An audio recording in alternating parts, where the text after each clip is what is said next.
تو پیارے رسول صلی اللہ علیہ وسلم نے فرمایا کہ جو جنت ایمان کا بہت بڑا ثمرہ ہے، جنت جو ایمان کا بہت بڑا انعام ہے، اور جنت جو اللہ کو راضی کرنے کی بہت بڑا تحفہ ہے، وہ بغیر ایمان کے تو نہیں مل سکتی۔ لیکن اس ایمان کی نشانی کیا ہے؟ اس ایمان کی نشانی یہ ہے اور اس کی صحت مند ہونے کی علامت یہ ہے کہ تم آپس میں بہم محبت کرنے والے، تم آپس میں بہم محبت کرنے والے ہو۔ ایمان والے سے محبت کرتا ہے۔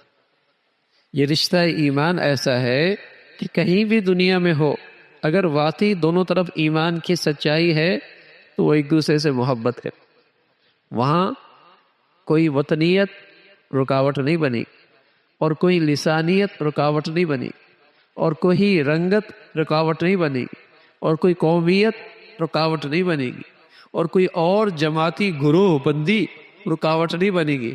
ہاں، ایمان نہیں ہوگا تو پھر یہ سب چیزیں رکاوٹ بنا کرتے۔ ایمان تو پھر ان ساری علامات کو نیست و نابود کر دیا کرتا۔ ایمان جو ہے، تو اگر ایمان ہے تو پھر تو ایمان والا ایمان والے سے، چاہے وہ دنیا کے کسی کونے میں رہتا ہو، اس سے محبت کرے۔ ایمان والا کالا ہے، گورا ہے، عربی ہے، اجمی ہے، بنگالی ہے، افغانی ہے، پاکستانی ہے، کہیں کا ایمان والا ہے، محبت کرے۔ اور اگر ایمان نہیں ہے تو پھر وطنیت آڑ بن جائے گی، لسانیت آڑ بن جائے گی، قومیت آڑ بن جائے گی، زبان آڑ بن جائے گی، عصبیت آڑ بن جائے گی، پھر نفرتیں ہو۔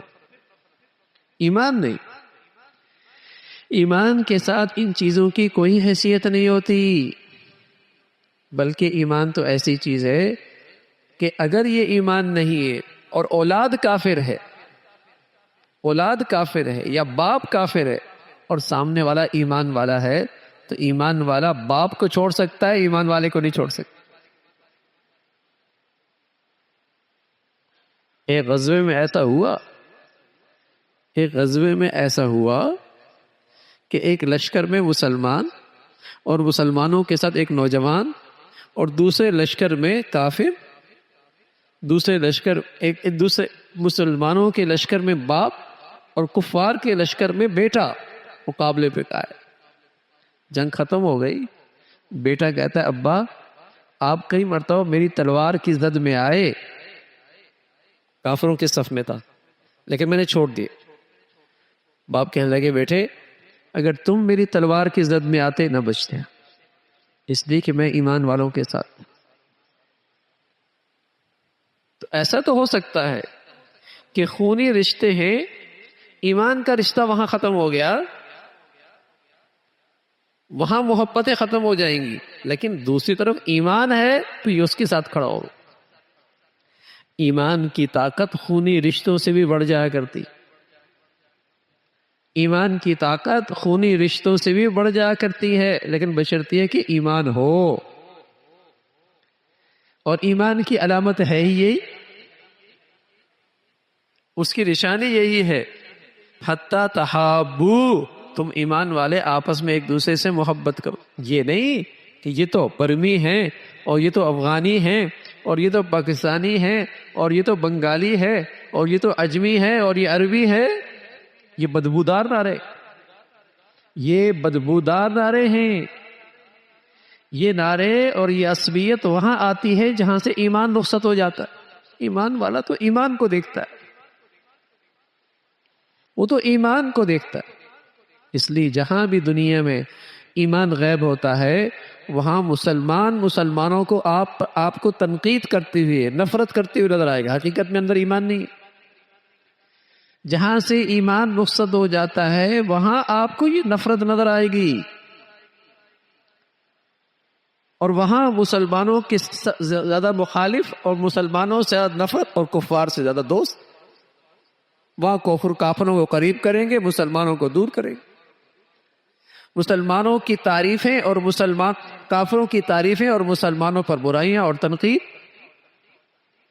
تو ایمان ایک اندر کی چھپی ہوئی کیفیت کا نام ہے لیکن اس کی تازگی اور اس کی طاقت اور اس کی توانائی وہ ظاہری اللہ کے پسندیدہ اخلاق ہیں، اللہ کی فرما برداری ہے، اللہ کے حکموں کی تعمیل ہے، یہ اس بات کی نشانی ہے کہ اندر ایمان ہے۔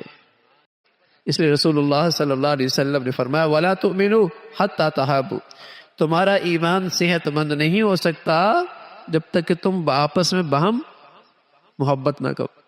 اور فرمایا ہم تمہیں ایک عمل بتاتے ہیں، اگر تم ایسا کرنے لگو گے تو تمہارے آپس میں محبت ہونے لگے گی۔ اور وہ کیا؟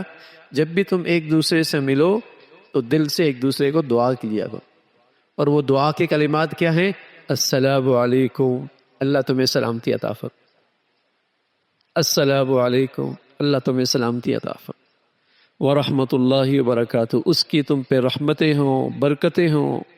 بتائیے اگر کوئی بار بار کسی مسلمان کو دل سے یہ دعا دے تو بتائیے نفرتیں رہیں گی؟ اندر کینہ اور بغض رہے گا، اندر کھوٹ رہے گا، اندر نفرت کے جذبات رہیں گے؟ یہ دعا فرمائی السلام علیکم، فرمایا افشوا السلام بینکم، اسے رواج دو آپس میں۔ آج ہمارے گھروں کے اندر بھی ساس بہو، نند اور میاں بیوی اور گھر کے آلات بھی آج محبتوں سے خالی ہوتے جا رہے ہیں۔ تو وہاں بھی اس عمل کو، جسے کہیں کہ اس عمل کو کرنا چاہیے اور سلام کو فروغ دینا چاہیے۔ السلام علیکم، گھر میں داخل ہوں السلام علیکم، گھر سے نکل رہے ہیں السلام علیکم، کمرے سے باہر، باہر سے اندر السلام علیکم، سلام کو رواج دے۔ کسی گھڑی یہ دعا کسی کے حق میں قبول ہو جائے، ساری زندگی ٹھکانے لگ جائے، سلامتی مل جائے، سلامتی مل جائے۔ تو یہ وہ عمل ہے جو اللہ کے نبی صلی اللہ علیہ وسلم نے بہت آسان سا، بہت ہی آسان ہے، لیکن اس کا انعام بہت بڑا ہے اور اس کا ثمرہ بہت میٹھا ہے کہ ایمان والے آپس میں محبت کرنے لگ جاتے ہیں، جس سے ان کی ایمان کی تازگی ہوتی ہے اور ایمان میں طاقت آتی ہے۔ اللہ رب العزت ایمان کی حقیقت نصیب فرمائے اور ایمان والے اخلاق نصیب فرمائے۔ اللہم لک الحمد کلو ولک الشکر۔